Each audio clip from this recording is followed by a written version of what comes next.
नमस्कार। आज की कहानी एक बहुत ही सुंदर एक पारिवारिक कहानी है। दादी और पोती की कहानी है। तो चलिए कहानी को शुरू करते हैं। दादी की पहली सैलरी।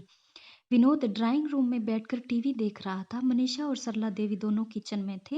मनीषा बर्तन मांज रही थी। सरला देवी सुबह के नाश्ते की तैयारी में लगी थी। 9 साल की पिंकी स्कूल जाने की तैयारी कर रही थी। विनोद ने ड्राइंग रूम से ही ऊंची आवाज में कहा, मनीषा तुम्हारा पगार आ गया है। अगर आ गया है तो इस महीने की EMI तुम भर देना और मेरी सैलरी आने को अभी वक्त लगेगा। मनीषा ने किचन से ही सहमति जताई। जी जरूर भर दूंगी। इस बातचीत से पिंकी के कान खड़े हो गए, क्योंकि कल ही तो उसके स्कूल में सैलरी के बारे में बताया था, जिसमें बताया गया था कि हर काम के लिए एक निश्चित रकम मिलती है जिसे सैलरी कहते हैं। इस बात की याद आते वह तुरंत किचन में दौड़ी।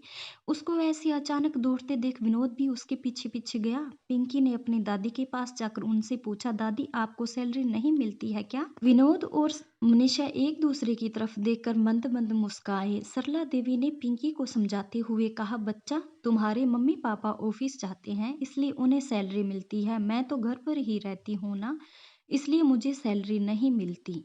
पिंकी को यह बात कुछ समझ नहीं आई तो वह बोली, दादी आप भी तो कितना सारा काम करती हैं। सुबह जल्दी उठकर नाश्ता खाना बनाना, पूरे घर की साफ सफाई करना, कपड़े धोना, मुझे ट्यूशन पढ़ाना और बाजार जाकर राशन लाना और तरकारी लाना और भी पता नहीं क्या क्या। आपके इन्हीं सभी कामों की वजह से तो पापा और मम्मी निश्चिंत होकर काम पर जाते हैं और मैं भी स्कूल में अच्छे नंबरों से पास हो पाती हूँ। तो क्या इन कामों की कोई वैल्यू नहीं है? पिंकी की बात सुनकर कुछ पलों के लिए सब शांत हो गए। 9 साल की एक छोटी सी बच्ची जो सोच रही थी कि वह गलत नहीं था। विनोद और मनीषा दोनों के पास इसका कोई जवाब नहीं था, मगर सरला देवी के पास था। वह बोली, किसने कहा मुझे सैलरी नहीं मिलती? मुझे पैसों के रूप में, कागजों के रूप में सैलरी नहीं मिलती, लेकिन मुझे जिस रूप में सैलरी मिलती है उसकी कीमत कोई आंक ही नहीं सकता। मैं घर की जिम्मेदारी संभालती हूँ तो मुझे तुम्हारी मम्मी एक दोस्त के रूप में मदद करती है। तुम्हारी मम्मी की दोस्ती मेरे लिए वह सैलरी है। मुझे पैसों की जरूरत नहीं होती और मैं तुम्हारे पापा को बुलाती हूँ तो बिना यह जाने कि मैं उनका क्या करूँगी वह मुझे झट से पैसे निकाल कर दे देते हैं।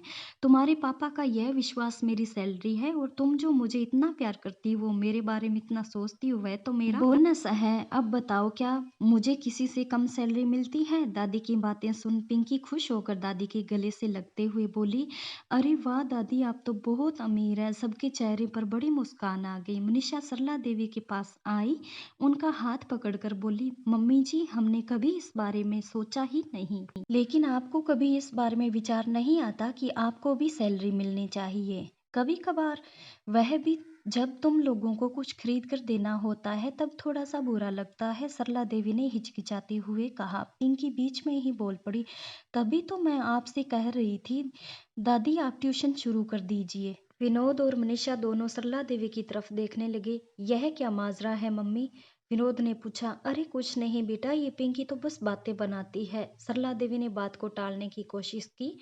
नहीं पापा, मैं आपको पूरी बात बताती हूँ। मेरी फ्रेंड रिंकू है ना, उसकी मम्मी एक बार मुझसे पूछ रही थी कि तुम हमेशा क्लास में अव्वल आती हो, हर विषय में अच्छे मार्क्स आते हैं, तुम कौन सी ट्यूशन क्लास से ट्यूशन लेती हो? मुझे भी बताओ ताकि रिंकू को भी वहीं भेज सकूं। जब मैंने उनसे कहा कि मुझे तो मेरी दादी ही पढ़ाती है तो उन्हें बहुत आश्चर्य हुआ। फिर अगले दिन तो वह हमारे घर ही आ गई थी और दादी से मिलकर उन्हें रिंकू और उनके साथ 3-4 और बच्चों को ट्यूशन देने के लिए कह रही थी, लेकिन दादी ने मना कर दिया।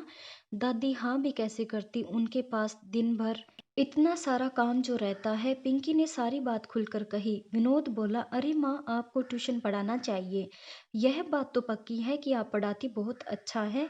देखिए मुझे भी तो अपने ही आपने ही पढ़ाया था, उसी की बदौलत मैं इतनी अच्छी नौकरी पर हूँ आज। और रही बात घर के कामों की तो हम उसके लिए एक काम वाली रख देंगे, आप अपना वक्त ट्यूशन पढ़ाने के लिए दीजिए। सरला देवी ने थोड़ी आनाकानी की, लेकिन बेटा बहू और पोती ने मिलकर उन्हें आखिरकार ट्यूशन चलाने के लिए मना ही लिया। 1 महीना बीत गया। सरला देवी ने उनकी बहू, बेटे और पोती को एक अच्छे रेस्टोरेंट में अपने पैसों से खाना खिलवाया। उस दिन सरला देवी की आंखों में रिश्तों की कमाई के साथ अपनी पहली कमाई की खुशी और संतोष चमक रहा था। प्यारे दोस्तों, माना कि जीवन में पैसा ही सब कुछ नहीं होता, लेकिन थोड़ा सा पैसा जो अपनों के लिए खर्च किया जाए और उससे जो खुशी मिलती है उसकी बात ही कुछ और होती है। उससे रिश्तों की मिठास और ज़्यादा बढ़ जाती है, रिश्तों में मिठास बढ़ जाती है। इसलिए हमें हमारे रिश्तों को बनाए रखना चाहिए, तोड़ने की बजाय उन्हें बनाने की कोशिश